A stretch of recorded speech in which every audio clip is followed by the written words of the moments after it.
Una mansión en el exclusivo barrio de Brooklyn, São Paulo. La madrugada del 1 de noviembre de 2002.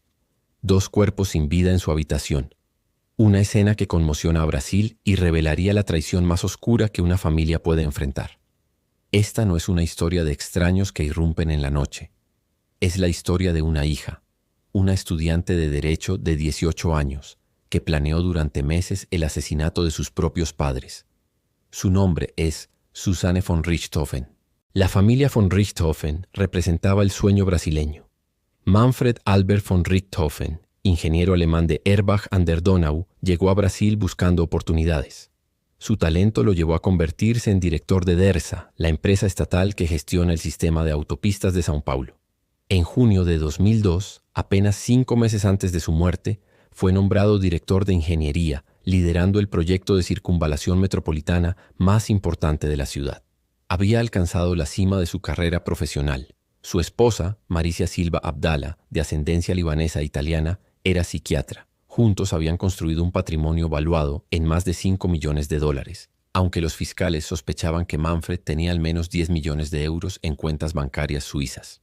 El 3 de noviembre de 1983 nació su primogénita, Suzanne Louise von Richthofen.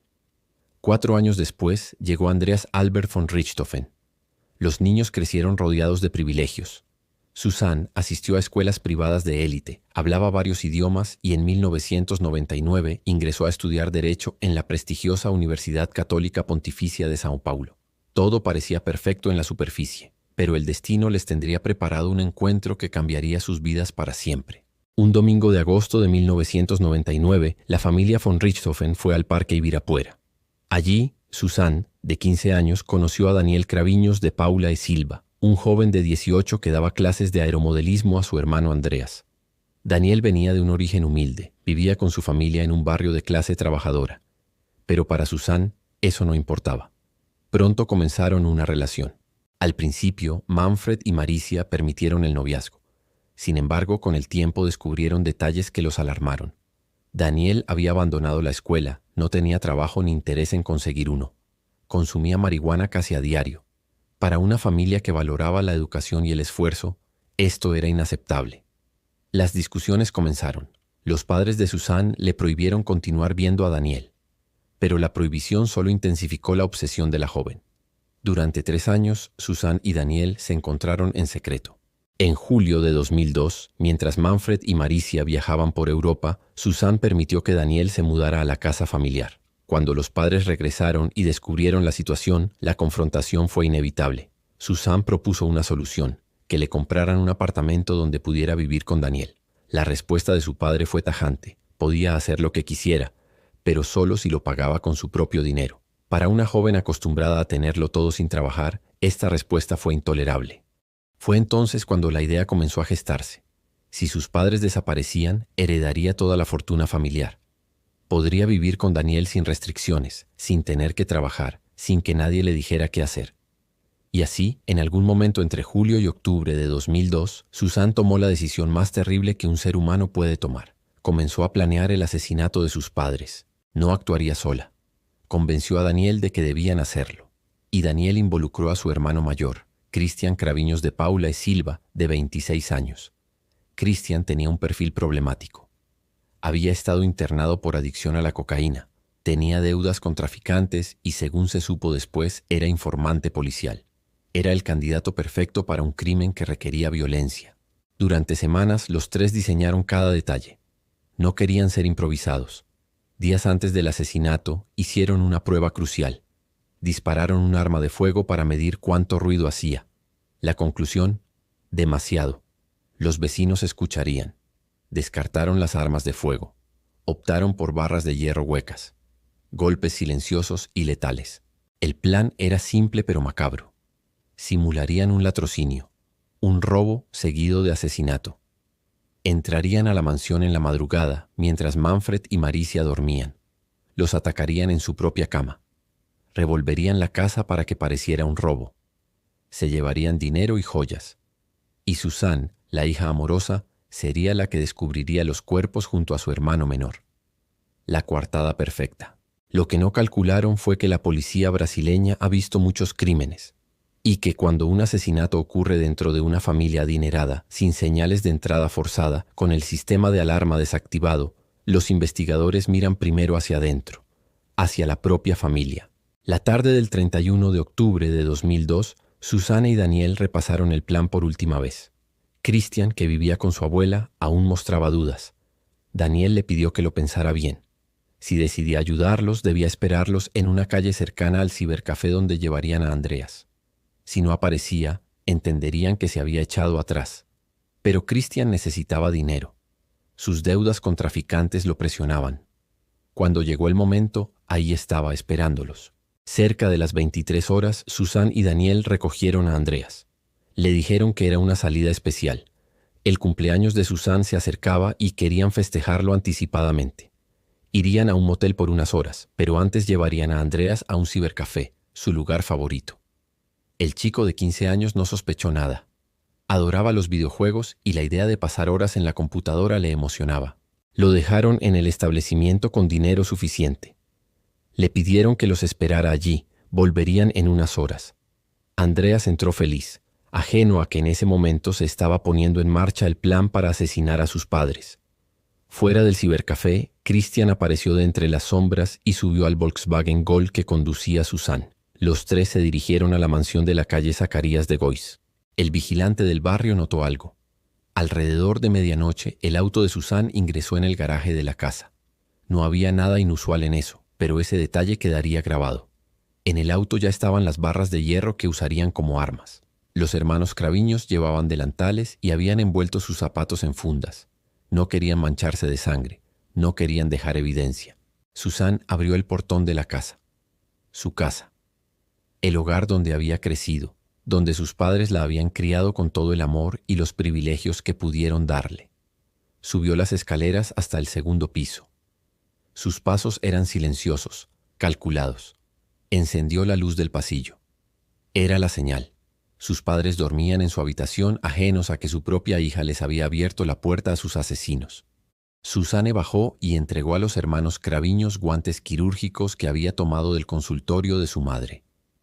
También les dio bolsas de basura. Todo estaba previsto. Según su posterior testimonio ante la policía, en ese momento algo en ella vaciló.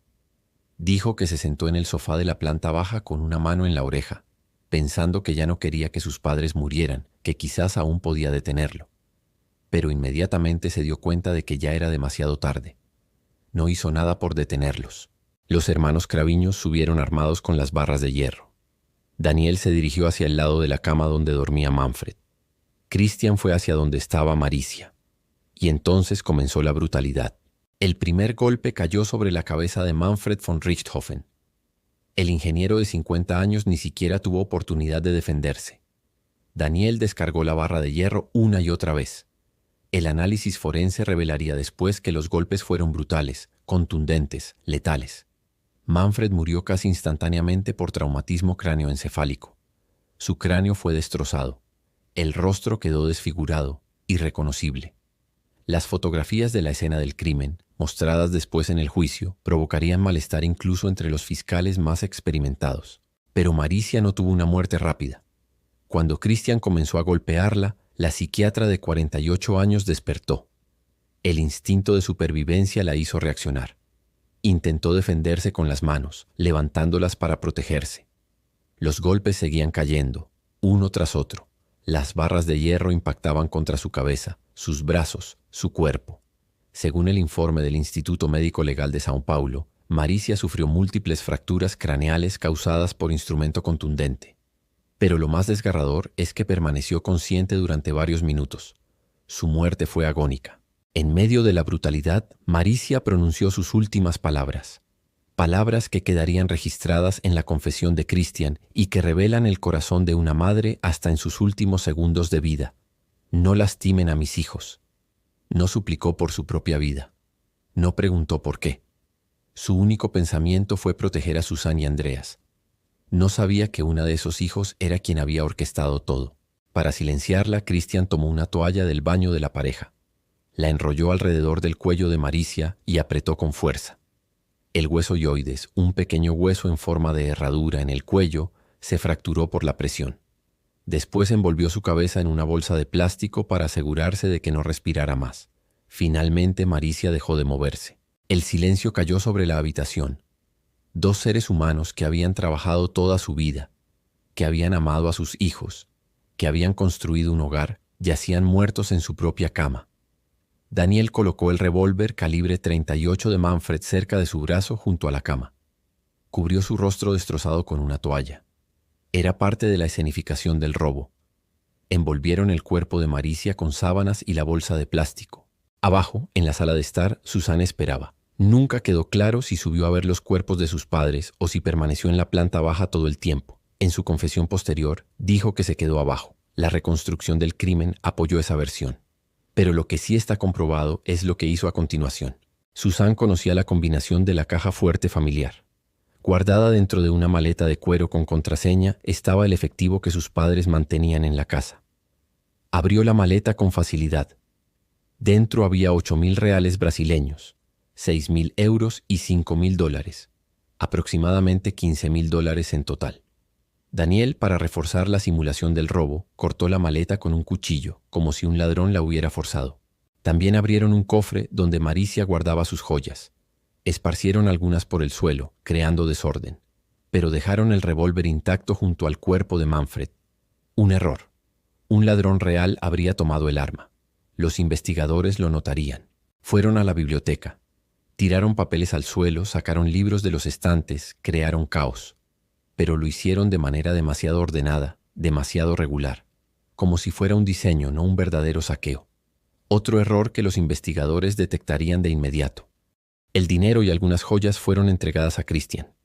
Era su pago por el asesinato. El resto lo guardó Susan. Después metieron las ropas manchadas de sangre en las bolsas de basura que habían llevado. Bajaron al jardín. Lavaron las barras de hierro en la piscina de la casa. El agua se tiñó de rojo por momentos, pero luego volvió a aclararse. Guardaron todo en las bolsas de basura. Salieron de la casa tal como habían entrado. Subieron al Volkswagen Gol. Dejaron a Christian cerca del departamento donde vivía con su abuela. Susana y Daniel se dirigieron entonces al Motel Colonial. Era cerca de las 2 de la mañana del 1 de noviembre. Registraron su entrada. Ordenaron sándwiches. La idea era crear una coartada sólida, dejar evidencia de que estaban allí, lejos de la escena del crimen. Se quedaron unas horas. Hicieron el check-out poco antes de las 3 de la madrugada. Ahora venía la parte final del plan. La actuación. Susan condujo hasta el cibercafé donde Andreas seguía jugando videojuegos, completamente ajeno a que sus padres acababan de ser asesinados.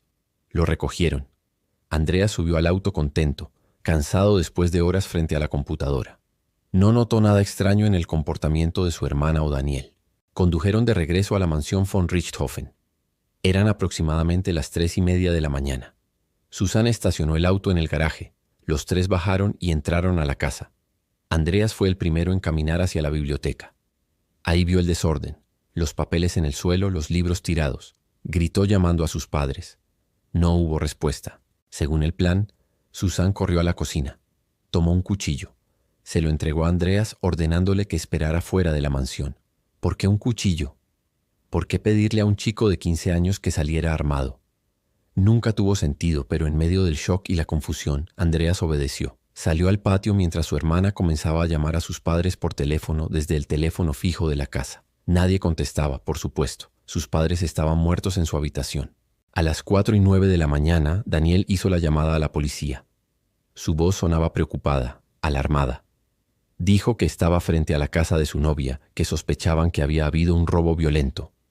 Pidió que enviaran un coche patrulla urgentemente. La actuación había comenzado. Alexandre Paulino Boto fue el primer policía en llegar a la escena. Tenía años de experiencia investigando crímenes en Sao Paulo. Entró a la mansión von Richthofen con cautela. Subió las escaleras hasta el segundo piso. Abrió la puerta de la habitación principal. Lo que vio ahí lo impactó, no por la violencia del crimen en sí. Había visto cosas peores, sino por algo que no cuadraba. Los cuerpos de Manfred y Maricia yacían en la cama. La brutalidad de los golpes era evidente. La sangre empapaba las sábanas. Pero había detalles que inmediatamente levantaron sospechas. El sistema de alarma de la casa estaba desactivado. No desde afuera, sino desde dentro. Alguien con acceso a la casa lo había apagado antes de que entraran los asesinos. No había señales de entrada forzada. Las ventanas estaban intactas. Las puertas no mostraban daños. Quien entró lo hizo con una llave o porque alguien les abrió. La escena del robo parecía montada. Los papeles esparcidos en la biblioteca estaban demasiado ordenados. Las joyas en el suelo parecían colocadas, no arrojadas. El revólver seguía junto al cuerpo de Manfred. Boto reflexionó sobre lo que veía y su conclusión fue inmediata. En su testimonio posterior durante el juicio de 2006, clasificó el caso con palabras que se volverían famosas. Fue un crimen de novatos. Dejaron las joyas, los teléfonos móviles, dejaron un arma en el cuarto de la pareja. Si alguien quiere robar, no dejaría eso en el lugar del crimen. Boto bajó y observó a las personas presentes. Andreas estaba devastado, llorando desconsoladamente, en shock. Su dolor era genuino, palpable. Daniel parecía preocupado, nervioso. Pero había algo en Susanne que no encajaba. Su actitud era extraña. No lloraba con desesperación. Parecía más compuesta de lo que debería estar alguien que acaba de descubrir a sus padres asesinados. Boto tomó nota mental de esa observación. Las horas siguientes fueron un torbellino de actividad. Llegaron más policías, los forenses, los investigadores. La casa quedó acordonada como escena del crimen. Se tomaron fotografías, se recolectaron evidencias. Los cuerpos fueron trasladados al Instituto Médico Legal para las autopsias. La noticia comenzó a filtrarse a los medios. El asesinato de un alto ejecutivo de Dersa y su esposa psiquiatra en el exclusivo barrio de Brooklyn era noticia de primera plana. Pero mientras los medios comenzaban a cubrir lo que parecía ser un brutal latrocinio, los investigadores de la policía ya tenían otra teoría. El delegado a cargo del caso reunió a su equipo. La instrucción fue clara: investiguemos a la familia. Alguien conocido de las víctimas estuvo involucrado. Comiencen por interrogar a los hijos y a los empleados de la casa. Andreas fue interrogado primero. El chico estaba destrozado. Entre lágrimas contó todo lo que recordaba de esa noche. Cómo su hermana y Daniel lo habían llevado al cibercafé. Cómo pasó horas jugando videojuegos. Cómo lo recogieron y al llegar a casa descubrieron el horror. Su relato era coherente, emocionado, genuino. Los investigadores descartaron su participación de inmediato. Era una víctima más, un chico que acababa de perder a sus padres de la manera más horrible posible. Pero Susanne era otra historia. Cuando la policía la interrogó, algo no cuadraba en su versión. Hablaba con una calma inquietante. Sus respuestas eran demasiado ensayadas. En un momento, hablando con el oficial Enjolras Reyo de Araujo, Susanne dijo algo perturbador. Me gustaría que mataras y torturaras a estos tipos que mataron a mis padres. Y luego, inmediatamente, le sonrió a Daniel. Una sonrisa en medio de declarar sobre el asesinato de sus padres. Los investigadores intercambiaron miradas. Algo estaba muy mal ahí. Cynthia Tucunduva Gómez, la perito policial encargada de procesar a los sospechosos, más tarde testificaría sobre un detalle escalofriante. Antes de fotografiarse para la ficha del penal, Susanne se peinó cuidadosamente y le preguntó a Daniel si se veía hermosa. Su padre y su madre acababan de ser brutalmente asesinados. Sus cuerpos aún no habían sido enterrados, y ella se preocupaba por cómo salía en una foto policial. La frialdad era escalofriante. El entierro de Manfred y Maricia von Richthofen se realizó el 2 de noviembre de 2002. Cientos de personas asistieron. Colegas de Dersa, pacientes de Maricia, amigos de la familia, vecinos conmocionados. Andreas estaba destrozado. Apenas podía mantenerse en pie. Susanne lloraba frente a las cámaras. Se abrazaba a conocidos, parecía una hija desconsolada. Pero los investigadores que asistieron al funeral notaron algo. Sus lágrimas parecían forzadas. Su actuación era exagerada, teatral. Lo que vino después confirmaría las sospechas. Al día siguiente del crimen, 2 de noviembre, vecinos reportaron haber visto a Susanne bañándose en la piscina de la mansión con Daniel. Como si nada hubiera pasado. Como si sus padres no hubieran sido asesinados brutalmente apenas horas antes en esa misma casa. La imagen era perturbadora. Una joven divirtiéndose en la piscina mientras los cuerpos de sus padres estaban siendo analizados en la morgue. Pero lo más impactante estaba por venir. El 3 de noviembre, apenas 3 días después de que sus padres fueran asesinados y solo horas después de haberlos enterrado, Susanne organizó una fiesta. Era su cumpleaños número 19. Invitó amigos a la casa. Hubo música, risas, celebración, en la misma casa donde sus padres habían sido masacrados. Los vecinos no podían creerlo. Los investigadores tomaron nota. Este no era el comportamiento de una hija en duelo. Era el comportamiento de alguien sin remordimiento. Mientras Suzanne celebraba, la investigación policial avanzaba. Los detectives comenzaron a seguirla a ella y a Daniel discretamente. Observaban sus movimientos, sus interacciones. También investigaron el pasado de Daniel y su familia. Descubrieron que Cristian Craviños, el hermano mayor de Daniel, había estado internado por adicción a la cocaína. Tenía deudas con traficantes. Era informante policial. Y algo más llamó la atención de los investigadores. El 2 de noviembre, apenas un día después de los asesinatos, Cristian Craviños había comprado una motocicleta importada. Una moto cara, muy por encima de sus posibilidades económicas. Y había pagado en efectivo con billetes de $100. 36 billetes para ser exactos. $3,600 en efectivo. ¿De dónde había sacado ese dinero un hombre que no tenía trabajo estable y vivía con su abuela? Los investigadores tenían su respuesta. Era el dinero robado de la mansión von Richthofen. Era el pago por el asesinato. Christian había cometido el error clásico de los criminales novatos, gastar el dinero del crimen demasiado pronto y de manera demasiado visible. Era la pista que necesitaban para romper el caso. El 9 de noviembre de 2002, apenas 9 días después de los asesinatos, la policía actuó. Arrestaron simultáneamente a Christian, Daniel y Suzanne. Los llevaron a dependencias policiales separadas. Los tres fueron interrogados al mismo tiempo, pero en habitaciones diferentes. La presión psicológica era intensa. Los investigadores sabían que si uno confesaba, los demás caerían como fichas de dominó. Christian fue el primero en quebrarse. La presión fue demasiada. Sabía que lo tenían acorralado con la evidencia de la motocicleta. Sabía que su pasado como informante policial podría empeorar las cosas. Y sabía que si confesaba primero, tal vez obtendría un trato más favorable. Entre lágrimas admitió su participación. Dijo una frase que resumía todo. Yo sabía que la casa iba a caer. Pero Christian no confesó todo de inmediato. En su primera versión admitió haber matado a Maricia, pero dijo que Daniel había sido quien mató a Manfred. Intentaba proteger a su hermano menor, minimizar su culpa. También afirmó que Suzanne había sido la autora intelectual, que ella los había convencido de hacerlo alegando que con sus padres no tenía vida. Cuando le dijeron a Daniel que su hermano había confesado, él también se derrumbó. Confirmó los hechos pero dio su propia versión. Según Daniel, Suzanne había sido quien planeó todo. Ella los había manipulado, los había convencido. Para justificarse, Daniel hizo una acusación gravísima. Afirmó que Suzanne le había dicho que su padre, Manfred, abusaba sexualmente de ella desde que tenía 13 años, que ese era uno de los motivos por los que quería matarlo. Esta acusación sería desmentida rotundamente después. Andreas testificaría bajo juramento que ni él ni su hermana habían sido víctimas de ningún tipo de abuso por parte de sus padres. La propia Suzanne lo negaría en el juicio.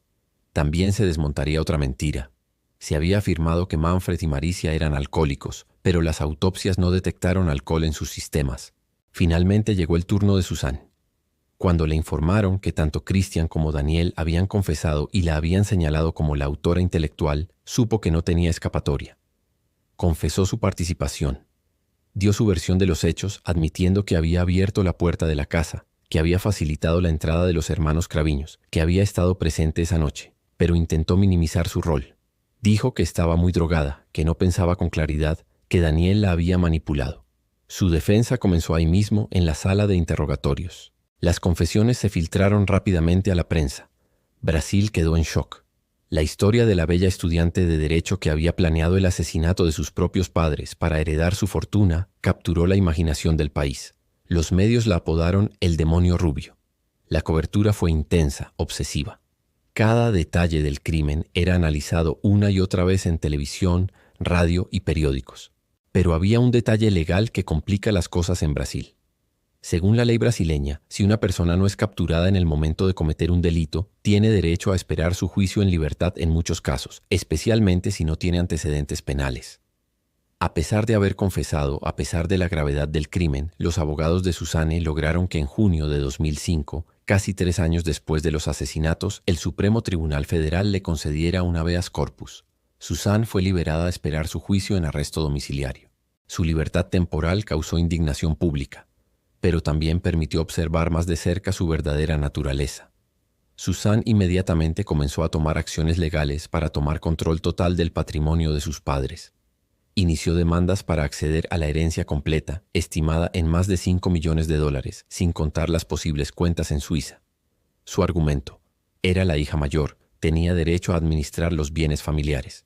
Andreas vivía ahora con su tío Miguel Abdala y su abuela materna Lourdes Magnani Silva Abdala. Habían tomado la custodia del chico después de los asesinatos, y ahora enfrentaban una nueva pesadilla. Suzanne comenzó a rondar la casa. Aparecía sin previo aviso. Insistía en ver a Andreas. Llamaba por teléfono constantemente. El mensaje era claro. Quería convencer a su hermano de que no se opusiera a que ella tomara control de la herencia. Andreas estaba aterrorizado. 3 años antes había perdido a sus padres de la manera más horrible. Ahora su hermana, la persona que había orquestado esos asesinatos, lo acosaba. Fue a hablar con el fiscal Roberto Tardelli, diciendo que temía por su vida. Creía que Suzanne era capaz de matarlo también para quedarse con todo el patrimonio. Miguel Abdala y la abuela Lourdes compartían ese miedo. Reforzaron la seguridad de la casa. Dejaron de abrir la puerta cuando Suzanne tocaba. La abuela Lourdes dijo algo desgarrador en una entrevista.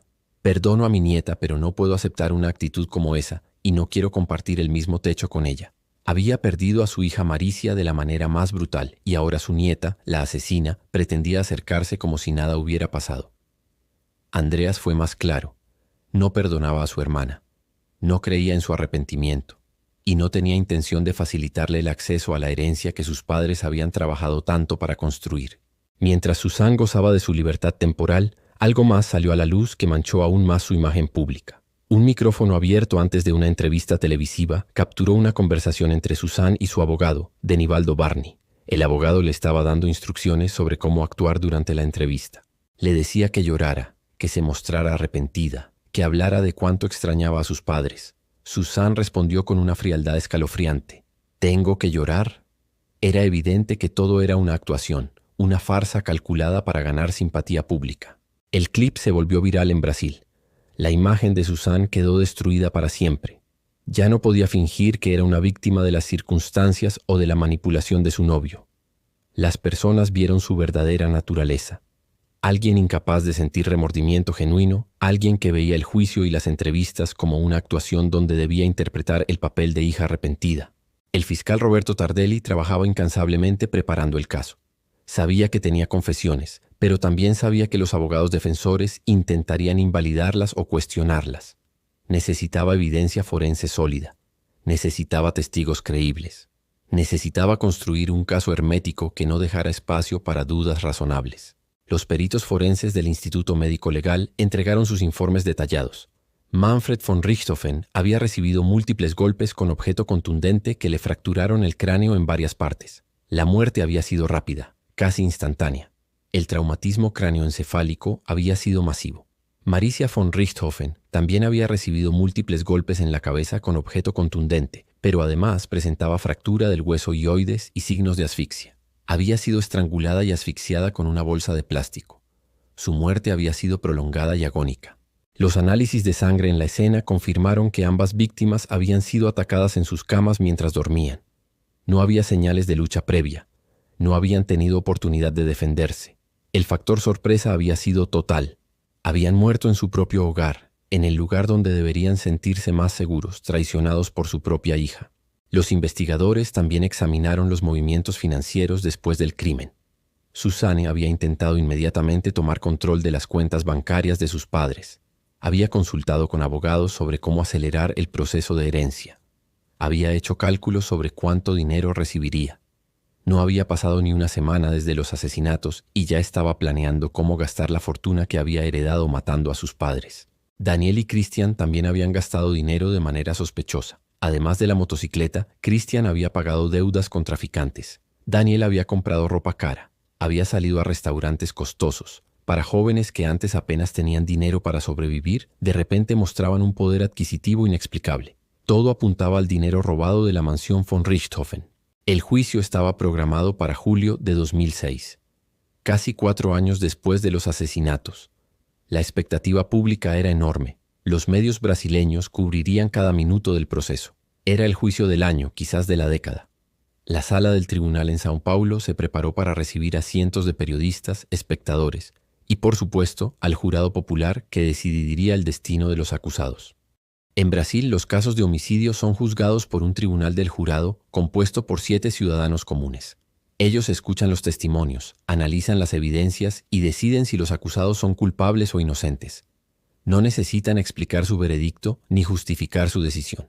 Es un voto secreto basado en su íntima convicción después de escuchar todo el caso. Suzanne von Richthofen, Daniel Cravinhos de Paula e Silva y Christian Cravinhos de Paula y Silva enfrentaban cargos de homicidio doblemente calificado. Doble porque habían matado a 2 personas. Calificado porque el crimen reunía circunstancias agravantes. Fue cometido mediante traición, no dando a las víctimas oportunidad de defensa, y con recurso que dificultó la defensa de las víctimas. Además, uno de los homicidios, el de Maricia, incluía el agravante de crueldad, ya que su muerte había sido prolongada y dolorosa. La pena por homicidio calificado en Brasil puede ir de 12 a 30 años de prisión, pero con las calificantes adicionales y al ser doble homicidio, las penas podrían acumularse. El fiscal Tardelli buscaría las penas máximas. Argumentaría que los 3 merecían décadas en prisión por la brutalidad y premeditación de sus actos. El primer día del juicio fue un circo mediático. Cámaras de televisión rodeaban el tribunal. Fotógrafos se empujaban para conseguir la mejor toma. Reporteros entrevistaban a cualquiera que saliera del edificio. Dentro de la sala, el público llenaba cada asiento disponible.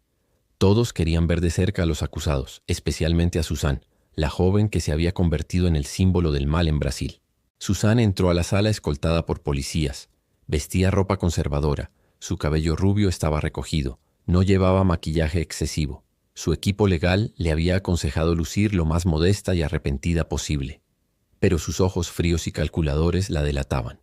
Daniel y Christian entraron después también escoltados. Los 3 se sentaron en el banquillo de los acusados separados por guardias. El juez Alberto Anderson Filho presidía el tribunal. Era conocido por su seriedad y su compromiso con la justicia. Explicó al jurado sus responsabilidades. Les recordó que debían basar su decisión únicamente en lo presentado durante el juicio. Luego se dio la palabra al fiscal Roberto Tardelli para que presentara su caso. Tardelli era un fiscal experimentado, meticuloso, apasionado. Había trabajado en este caso durante 4 años. Conocía cada detalle, cada evidencia, cada testimonio. Su presentación inicial fue devastadora. Describió los asesinatos con precisión quirúrgica. Habló de la premeditación, de cómo durante meses los acusados habían planeado cada detalle. Habló de la traición, de cómo Suzanne había abierto la puerta de su propia casa para que los asesinos entraran a matar a sus padres. Pero lo más poderoso de la presentación de Tardelli fue cuando habló de las víctimas. Manfred y Maricia no eran solo nombres en un expediente. Eran seres humanos que habían trabajado duro toda su vida. Habían criado a sus hijos con amor y privilegios, habían construido un hogar y habían sido brutalmente asesinados mientras dormían en el lugar donde deberían estar más seguros, traicionados por su propia hija. Sus últimos momentos habían sido de dolor y terror, y las últimas palabras de Maricia, "no lastimen a mis hijos", revelaban que incluso muriendo, su pensamiento había sido proteger a Suzanne y Andreas. El fiscal terminó su presentación inicial con una afirmación clara. Los 3 acusados son culpables de homicidio doblemente calificado. La evidencia es abrumadora, las confesiones son claras, y la justicia exige que paguen por sus crímenes con las penas máximas que permite la ley. La defensa tendría una tarea casi imposible. ¿Cómo defender a 3 personas que habían confesado? ¿Cómo generar duda razonable cuando la evidencia era tan clara? Su estrategia sería atacar las confesiones, argumentar que habían sido obtenidas bajo presión. Intentarían humanizar a los acusados, presentarlos como jóvenes inmaduros que habían cometido un error terrible. Y en el caso de Suzanne, su abogado intentaría argumentar que había sido manipulada por Daniel, que era una víctima del amor tóxico. Los testimonios comenzaron. El primero en subir al estrado fue Alexandre Paulino Boto, el policía que había llegado primero a la escena del crimen. Su testimonio fue crucial. Describió exactamente lo que había visto esa madrugada del 1 de noviembre de 2002. Habló de la supuesta escena de robo que inmediatamente le pareció falsa. Habló de las inconsistencias, el sistema de alarma desactivado, la ausencia de entrada forzada, el revólver dejado junto al cuerpo, el desorden demasiado organizado. Y luego Boto habló de algo que impactó al jurado. Describió el comportamiento de Suzanne esa madrugada. Dijo que mientras Andreas estaba destrozado, llorando desconsoladamente, Susan parecía extrañamente calmada. No mostraba el nivel de shock que sería esperado de alguien que acaba de descubrir a sus padres asesinados. Su frialdad había levantado sospechas inmediatas. Boto testificó con convicción. Desde el primer momento supe que alguien cercano a la familia estaba involucrado, y Susan era la principal sospechosa. El siguiente testigo fue Enjolras Rello de Araujo, el oficial que había interrogado inicialmente a Susane. Él confirmó el extraño comportamiento de la joven. Contó la anécdota de cómo ella le había dicho que quería que torturaran y mataran a los asesinos de sus padres, y luego, inmediatamente le había sonreído a Daniel. Era un detalle pequeño pero revelador. Una persona genuinamente devastada por la muerte de sus padres no sonríe segundos después de hablar de tortura y venganza. Cintia Tucunduva Gómez, la perito policial, dio un testimonio que dejó al jurado helado. Describió cómo Susane se había peinado cuidadosamente antes de la foto de fichaje y le había preguntado a Daniel si se veía hermosa. Era un comportamiento absolutamente inadecuado para las circunstancias. Mostraba una desconexión emocional profunda, una incapacidad para comprender la gravedad de lo que había sucedido, o peor aún, una total falta de remordimiento. Los vecinos de la familia von Richthofen también testificaron. Varios confirmaron haber visto a Susan bañándose en la piscina al día siguiente del crimen. Otros hablaron de la fiesta de cumpleaños que había organizado apenas 3 días después de enterrar a sus padres. Los testimonios pintaban un retrato consistente. Susan no había mostrado ningún duelo genuino. Había actuado como si sus padres no acabaran de ser asesinados brutalmente. El vigilante del barrio confirmó haber visto el Volkswagen Gol de Susan entrando al garaje cerca de medianoche. Los empleados del motel colonial confirmaron que Susan y Daniel habían estado allí entre las 2 y las 3 de la mañana. El dueño del cibercafé confirmó que Andreas había estado allí desde las 11 de la noche hasta aproximadamente las 3 de la mañana. Cada testimonio encajaba perfectamente con la versión de los hechos presentada por la fiscalía. Pero el testimonio más devastador aún estaba por venir. Andreas von Richthofen subió al estrado. Tenía ahora 19 años. Había pasado 4 años viviendo con la pesadilla de saber que su hermana había matado a sus padres. El tribunal quedó en silencio cuando comenzó a hablar. Andreas describió cómo había sido su infancia. Dijo que sus padres habían sido amorosos, presentes, dedicados. Nunca hubo abuso de ningún tipo en su hogar. Nunca hubo alcoholismo. Su familia era normal, funcional, feliz. Susan nunca fue maltratada ni restringida de manera excesiva. Sus padres simplemente querían que tuviera un novio responsable, que estudiara, que construyera un futuro. Cuando Andreas habló de la noche del crimen, su voz se quebró varias veces. Describió cómo Susana y Daniel lo habían llevado al cibercafé, cómo había pasado horas jugando videojuegos, completamente ajeno a que mientras él estaba allí, sus padres estaban siendo brutalmente asesinados. Cómo había regresado a casa y descubierto el horror. Y cómo, en ese momento de shock absoluto, nunca imaginó que su propia hermana era la responsable. El fiscal Tardelli le preguntó directamente, ¿perdonas a tu hermana?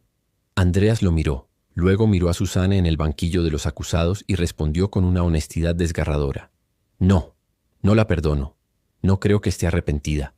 Mató a nuestros padres por dinero, y después de eso intentó quedarse con toda la herencia sin importarle que yo quedara solo. El jurado observaba la escena con expresiones sombrías. Varios tenían lágrimas en los ojos. El siguiente testimonio crucial fue el de Miguel Abdala, el tío de Susan y Andreas, que había tomado la custodia del menor. Él describió el acoso que Susane había ejercido sobre Andreas después de salir bajo habeas corpus. Las llamadas constantes, las apariciones en la casa, la presión para que Andreas no se opusiera a que ella tomara control total de la herencia. Miguel testificó. Temíamos que Susan fuera capaz de hacerle daño a Andreas para quedarse con todo. La alejamos de él para protegerlo. La abuela Lourdes también testificó. Había perdido a su hija Maricia, la psiquiatra que había dedicado su vida a ayudar a otros, asesinada por su propia hija. Su testimonio fue breve pero demoledor. Dijo que había intentado perdonar a Susan, que como cristiana debía hacerlo, pero que no podía aceptar su conducta. La frialdad de su nieta después del crimen, su falta de remordimiento genuino, su obsesión con el dinero. Todo eso la había convencido de que Susane no merecía compasión. Los peritos forenses presentaron sus informes técnicos. Mostraron fotografías de la escena del crimen, imágenes tan brutales que algunos miembros del jurado apartaron la mirada. Explicaron en detalle las heridas que habían causado la muerte de Manfred y Maricia. Confirmaron que ambos habían sido atacados mientras dormían, sin posibilidad de defenderse. Confirmaron que Maricia había estado consciente durante varios minutos mientras era golpeada, antes de ser estrangulada y asfixiada. La crueldad del crimen quedó completamente demostrada. El vendedor de la motocicleta testificó que Christian Craviños había pagado en efectivo con billetes de $100. Exactamente el tipo de dinero que había sido robado de la mansión von Richthofen. La conexión era clara. Los peritos contables mostraron que ninguno de los tres acusados tenía fuentes legítimas de ingreso que explicaran sus gastos después del crimen. Entonces llegó el momento más esperado del juicio: las confesiones grabadas. El tribunal escuchó las voces de Christian, Daniel y Susanne admitiendo su participación en los asesinatos. Las grabaciones eran claras, inequívocas. No había coerción evidente. Simplemente tres personas describiendo cómo habían planeado y ejecutado el asesinato de Manfred y Maricia von Richthofen. La defensa intentó argumentar que las confesiones habían sido obtenidas bajo presión psicológica, que los acusados estaban en shock, que no tenían abogados presentes. Pero el fiscal Tardelli demostró que todo se había hecho siguiendo los procedimientos legales. Los acusados habían sido informados de sus derechos, habían confesado voluntariamente, y lo más importante, las confesiones coincidían con todas las evidencias físicas encontradas en la escena del crimen. Los abogados de Susanne intentaron presentarla como una víctima. Argumentaron que Daniel la había manipulado, que estaba drogada la noche del crimen, que no comprendía completamente lo que estaba haciendo. Pero el fiscal destruyó esta narrativa con hechos. Mostró que Susanne había planeado el crimen durante meses, que ella conocía la combinación de la caja fuerte, que ella había desactivado el sistema de alarma, que ella había abierto la puerta de la casa, que ella había entregado guantes quirúrgicos y bolsas de basura a los asesinos. Cada acción demostraba premeditación y plena conciencia de lo que estaba haciendo. Y luego, Tardelli presentó la evidencia más devastadora contra la defensa de Susanne: el video del micrófono abierto. El jurado escuchó la conversación donde su abogado le instruía sobre cómo llorar y actuar arrepentida, y la respuesta fría de Susanne: ¿tengo que llorar? No había manera de explicar eso. Era la prueba definitiva de que su arrepentimiento era falso, una actuación diseñada para obtener clemencia.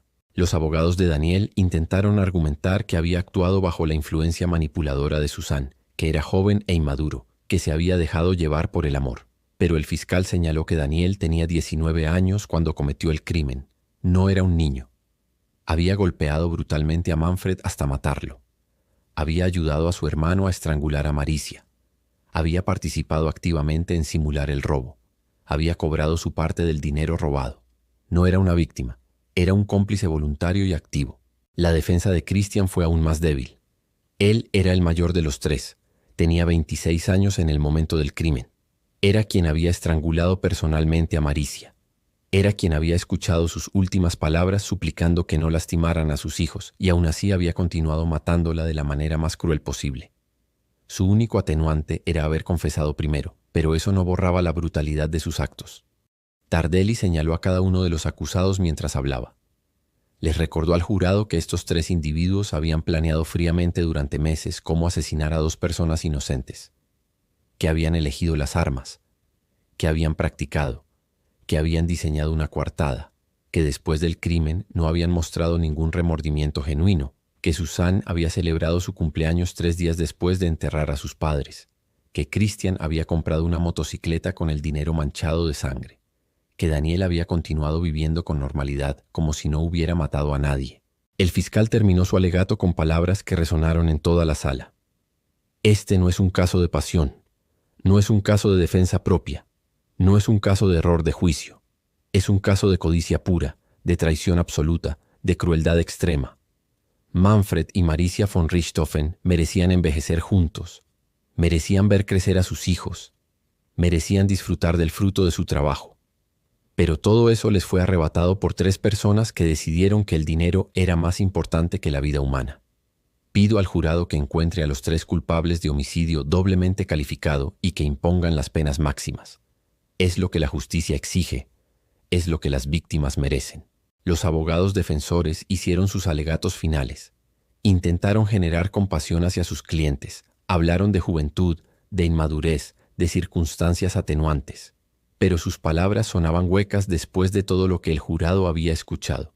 Era imposible negar la evidencia. Era imposible negar las confesiones.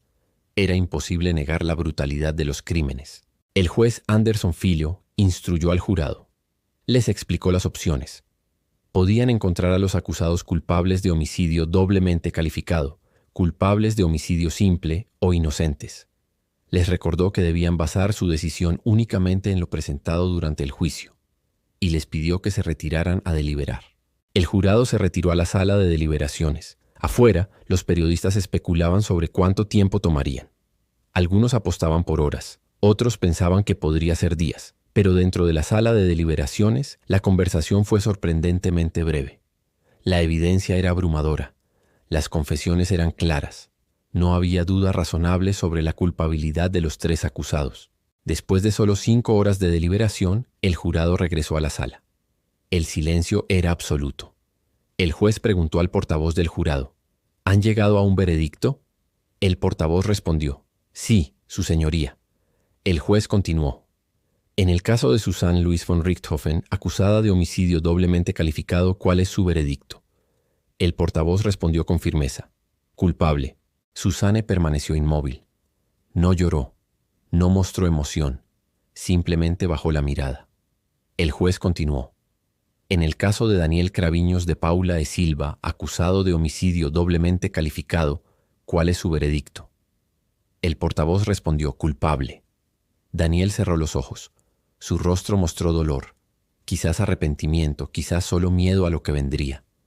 El juez preguntó finalmente, en el caso de Cristian Craviños de Paula e Silva, acusado de homicidio doblemente calificado, ¿cuál es su veredicto? El portavoz respondió, culpable. El público en la sala estalló en reacciones. Algunos aplaudieron, otros lloraron. Andreas von Richthofen, sentado entre su tío Miguel y su abuela Lourdes, finalmente permitió que las lágrimas fluyeran. No eran lágrimas de alegría, sino de alivio. Justicia para sus padres. El juez golpeó su martillo exigiendo orden. Ahora venía la sentencia. El juez Anderson Filho tenía la tarea de determinar cuántos años de prisión recibiría cada uno de los convictos. Consideró las circunstancias agravantes, la premeditación, la traición, el uso de recursos que dificultaron la defensa de las víctimas, la crueldad en el caso de Maricia. Consideró también los antecedentes de cada acusado y su comportamiento después del crimen. El juez se dirigió primero a Susanne. Su voz era grave, solemne. Susanne Louise von Richthofen, has sido encontrada culpable de homicidio doblemente calificado. Traicionaste a tus propios padres. Planeaste durante meses su asesinato. Les abriste la puerta a sus asesinos. Y después de su muerte, no mostraste remordimiento genuino, sino únicamente preocupación por heredar su dinero. Te condeno a 39 años y 6 meses de prisión en régimen cerrado. Susanne escuchó la sentencia sin reacción visible. Casi 40 años en prisión. Tendría 57 años cuando saliera, si es que cumplía la sentencia completa. Toda su juventud, toda su edad adulta, sería pasada tras las rejas. El precio de su codicia. El juez se volvió hacia Daniel. Daniel Craviños de Paula e Silva, ha sido encontrado culpable de homicidio doblemente calificado. Golpeaste brutalmente a Manfred von Richthofen hasta matarlo. Ayudaste a tu hermano a asesinar a Maricia. Participaste activamente en simular un robo. Te condeno a 38 años y 6 meses de prisión en régimen cerrado. Susanne escuchó la sentencia sin reacción visible. Casi 40 años en prisión. Tendría 57 años cuando saliera, si es que cumplía la sentencia completa. Toda su juventud, toda su edad adulta, sería pasada tras las rejas. El precio de su codicia. El juez se volvió hacia Daniel. Daniel Craviños de Paula e Silva, ha sido encontrado culpable de homicidio doblemente calificado. Golpeaste brutalmente a Manfred von Richthofen hasta matarlo. Ayudaste a tu hermano a asesinar a Maricia. Participaste activamente en simular un robo. Te condeno a 38 años y 6 meses de prisión en régimen cerrado. Daniel bajó la cabeza. También él pasaría décadas en prisión. El joven que había abandonado la escuela, que no tenía trabajo ni ambición, ahora enfrentaba la consecuencia más severa de su vida. No habría futuro con Susanne. No habría dinero fácil. Solo años y años de encierro. Finalmente el juez se dirigió a Cristian. Cristian Craviños de Paula e Silva ha sido encontrado culpable de homicidio doblemente calificado. Estrangulaste personalmente a Maricia von Richthofen. Escuchaste sus últimas palabras suplicando que no lastimaran a sus hijos y aún así continuaste matándola de la manera más cruel. Te condeno a 38 años y 6 meses de prisión en régimen cerrado. Christian también recibió casi 40 años. El hombre que había necesitado dinero para pagar deudas con traficantes, que había cobrado apenas $3,600 por participar en 2 asesinatos, ahora pagaba un precio infinitamente más alto. Había vendido su libertad y su alma por una motocicleta. El juez golpeó su martillo una última vez. El juicio había terminado. Los 3 convictos fueron escoltados fuera de la sala por policías. Susan caminaba con la cabeza en alto, aún manteniendo su compostura fría. Daniel lloraba abiertamente. Christian parecía resignado, como si finalmente comprendiera la magnitud de lo que había hecho. Afuera del tribunal, los periodistas rodearon al fiscal Tardelli. Él hizo una declaración breve. La justicia se ha hecho. 3 personas que cometieron uno de los crímenes más horrendos en la historia reciente de Brasil han sido condenadas. Esto no devuelve la vida a Manfred y Maricia von Richthofen, pero al menos asegura que sus asesinos paguen por sus actos. Andreas von Richthofen también habló brevemente con la prensa. Hoy se hizo justicia para mis padres. Ellos eran buenas personas que no merecían morir de esa manera. Espero que esta sentencia les dé paz. En cuanto a mi hermana, ya no la considero parte de mi familia. Murió para mí el día que decidió matar a nuestros padres. La historia no terminó ahí. Los 3 convictos apelaron sus sentencias. Sus abogados argumentaron que las penas eran excesivas, que había atenuantes que no se habían considerado. Pero los tribunales superiores confirmaron las sentencias. La condena era firme: 38 años y medio para Daniel y Christian, 39 años y medio para Susan. En 2007, apenas un año después de la condena, surgió otra noticia perturbadora. Susana y Daniel seguían comunicándose desde prisión. Habían encontrado maneras de enviarse cartas. Y lo más impactante, comenzaron a planear casarse.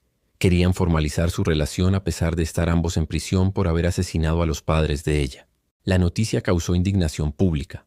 ¿Cómo era posible que después de todo lo que había pasado, después de la brutalidad del crimen, estos 2 pudieran pensar en amor y matrimonio? Pero para Susana y Daniel, atrapados en sus mundos separados dentro del sistema penitenciario brasileño, quizás era una forma de aferrarse a algo, de mantener la ilusión de que su relación había valido la pena. Sin embargo, el destino tenía otros planes.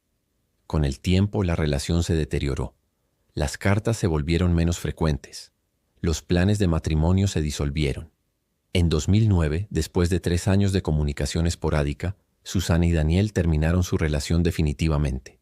El amor por el cual habían matado, por el cual habían destruido una familia, por el cual habían arruinado sus propias vidas, finalmente murió también.